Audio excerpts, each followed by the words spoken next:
Praise the lord. కరుణా కటాక్షము గల దేవుడైన యేసుక్రీస్తు నామమునకు మహిమ, ఘనత, ప్రభావములు యుగయుగములు కలుగునుగాక. మీకు కరుణా కటాక్షములు మెండుగా కలుగునుగాక. ఈ దినపు యేసయ్య జీవపు మాట నిర్గమాకాండము 33వ అధ్యాయము 17వ వాక్య భాగము. నీ మీద నాకు కటాక్షము కలిగినది. అనుదినము యేసయ్య కృప, కనికరము, కరుణ, కటాక్షము, దయ, ప్రేమ, వాత్సల్యత కొరకు కనిపెట్టుచు ఎదురు చూచుచు ఆయన కృపను, ఆయన కటాక్షమును అనుభవించుచు ఆత్మీయ యాత్రలో అనుదినము ఆయన కృపచేత తృప్తి పొందుచు నడిపించబడుచున్న ఆత్మీయులారా, ఆత్మ సంబంధులారా, మనము ప్రేమించుచున్న యేసయ్య కటాక్షము గల దేవుడై ఉన్నాడు. అవును, ఆయన కరుణా కటాక్షముల గల దేవుడు. నీ మీద నాకు కటాక్షము కలిగినది అని వాగ్దానం ఇచ్చిన దేవుడు నిన్ను, నీ కుటుంబాన్ని, నీ సంఘమును, నీ పరిచర్యను, నీ కలిగిన సమస్తమును ఆయనే కటాక్షించునుగాక. ఆయన కటాక్షముతో మీరు తృప్తి పొందుదురుగాక. నీ సహోదరుల అందరికంటే ఎక్కువగా కటాక్షము పొందుదురుగాక.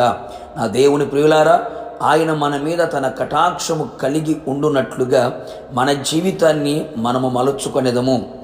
ఆయనను మాత్రమే ఎక్కువగా ప్రేమించెదము. ఆయన కంటే దీనిని ఎక్కువగా ప్రేమించకుండా నిలిచెదము. ఆయన మనకు అనుగ్రహించిన ఆజ్ఞలన్నిటినీ హృదయపూర్వకముగా గైకొనుచు అనుసరించి నడిచెదము. ఆయన పాద సన్నిధిలో నిలిచి ఆయన పాదములను పట్టుకొని మనము బతిమాలు కొనెదము. మాటికి మాటికి గోజాడెదము. నిశ్చయముగా ఆయన కటాక్షించును. మనము ఆయనను హృదయపూర్వకముగా వెదకిన ఎడల ఆయనను కనుగొనెదము. అప్పుడు జీవమును కూడా కనుగొనెదము. అట్టి వారికి ఆయన కటాక్షము కలుగును కదా. ఆయన దృష్టికి అనుకూలముగా సత్యమును, నీతిని అనుసరించి యథార్థమైన మనస్సు గలవారమై ప్రవర్తించెదము. సత్ప్రవర్తన గలవారమై ఆయన ఎదుట నిలిచి ఉండెదము.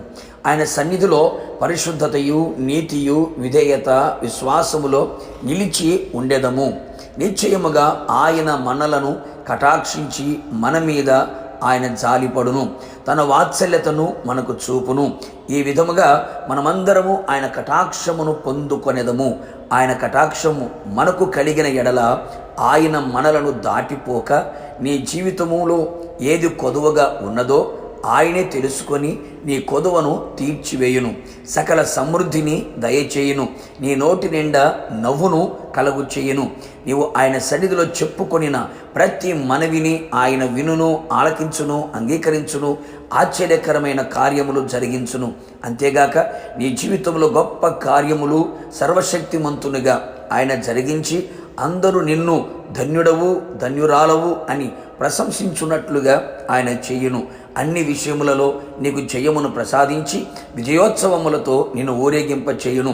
సహోదరుల కంటే ప్రఖ్యాతిని నీకు కలుగు చేయును. అన్ని విషయములలో నీకు దీవెన కలుగు చేయును. నీకు సంతానమును అనుగ్రహించి అన్ని విషయములలో అభివృద్ధిని అనుగ్రహించి అన్ని విధాలుగా విస్తరింప చేయును. ఆయన కరుణా కటాక్షములు గలవాడు గనక నీ వైపు తిరిగి నీ యందు ప్రసన్నులు అగును. కావున నా దేవుని ప్రియ దైవ జనాంగమా, ఆయన సన్నిధిలో ఎల్లప్పుడూ ఆయన కటాక్షముతో నింపబడి నడిపించబడుచు ఆయన మహిమగల రాకడ కొరకు మనము సిద్ధపడేదము. యుగ యుగములు యేసయ్యతో నిలిచి ఉండేదము. ప్రార్థన. కృపా కనికరము కలిగిన మా ప్రియ పరలోకపు తండ్రి, నీ పరిశుద్ధమైన పాదములకి స్తుతి స్తోత్రములు చెల్లించుచు ఉన్నాం. మరొకసారి ప్రభా, మీ కటాక్షం మా మీద నిలిచి ఉన్నట్లుగా మీరు కృప దయచేయమని ప్రార్థిస్తున్నాం. ఇదిగో మీ పాద సన్నిధికి మేము వచ్చి ఉన్నామయ్యా. మీ పాదాలు పట్టి ఉన్నామయ్యా. కన్నీళ్లతో మీ పాదాలు తడుపుచూ ఉన్నామయ్యా. దీనులమై ప్రభా మీ సన్నిధిలో నిలిచి ఉండగా నిశ్చయముగా మీ కటాక్షం మా ఎడల కనబరిచి మా జీవితంలో జయమును, నోటి నిండా నవ్వుని మీరు కలుగు చేయమని కోరుతున్నాం. మేము చేసిన మనవులన్నీ మీరు ఆలకించి ఓకిమించిన ఘనకార్యములు చేసి సర్వశక్తిమంతుడుగా గొప్ప కార్యములు చేసి మీరు ఆఖరికి మమ్మల్ని అందరినీ సిద్ధపరిచి మీ కటాక్షముతో మమ్మల్ని తృప్తిపరచి మీ కటాక్షం మాతో కూడా ఉంచి నడిపించమని యేసు నామములో అడిగి పొందుకొని ఉన్నాము తండ్రి. ఆమేన్. నిశ్చయముగా మీ మీద, మీ కుటుంబం మీద నా యేసయ్యకు కటాక్షము కలిగి ఉండును గాక. God bless you.